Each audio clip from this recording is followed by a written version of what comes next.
بسم اللہ الرحمن الرحیم، اللہ کے نام سے جو رحمان اور رحیم ہے۔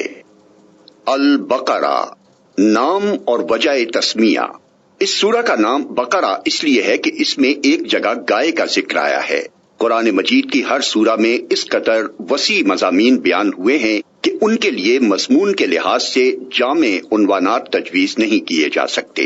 عربی زبان اگرچہ اپنی لغت کے اعتبار سے نہایت مالدار ہے، مگر بہرحال ہے تو انسانی زبان ہی۔ انسان جو زبانیں بھی بولتا ہے وہ اس قدر تنگ اور محدود ہیں کہ وہ ایسے الفاظ یا فقرے فراہم نہیں کر سکتی جو ان وسیع مضامین کے لیے جامع عنوان بن سکتے ہوں۔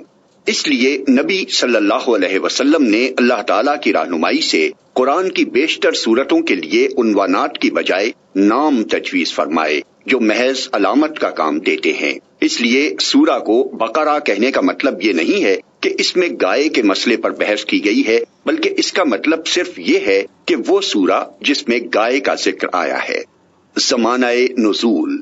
اس سورت کا بیشتر حصہ ہجرت مدینہ کے بعد مدنی زندگی کے بالکل ابتدائی دور میں نازل ہوا ہے، اور کم تر حصہ ایسا ہے جو بعد میں نازل ہوا اور مناسبت مضمون کے لحاظ سے اس میں شامل کر دیا گیا۔ حتیٰ کہ سود کی ممانعت کے سلسلے میں جو آیات نازل ہوئی ہیں وہ بھی اس میں شامل ہیں، حالانکہ وہ نبی صلی اللہ علیہ وسلم کی زندگی کے بالکل آخری زمانے میں اتری تھی۔ سورہ کا خاتمہ جن آیات پر ہوا ہے وہ ہجرت سے پہلے مکے میں نازل ہو چکی تھیں، مگر مضمون کی مناسبت سے ان کو بھی اسی صورت میں ضم کر دیا گیا ہے۔ شان نزول۔ اس سورت کو سمجھنے کے لیے پہلے اس کا تاریخی پس منظر اچھی طرح سمجھ لینا چاہیے۔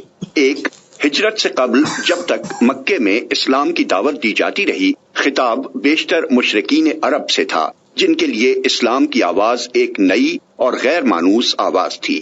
اب ہجرت کے بعد سابقہ یہودیوں سے پیش آیا جن کی بستیاں مدینے سے بالکل متصل ہی واقع تھیں۔ یہ لوگ توحید، رسالت، وحی، آخرت اور ملائکہ کے قائل تھے، اس ضابطۂ شرعی کو تسلیم کرتے تھے جو خدا کی طرف سے ان کے نبی موسیٰ علیہ السلام پر نازل ہوا تھا، اور اصولاً ان کا دین وہی اسلام تھا جس کی تعلیم حضرت محمد صلی اللہ علیہ وسلم دے رہے تھے۔ لیکن صدیوں کے مسلسل انحطاط نے ان کو اصل دین سے بہت دور ہٹا دیا تھا،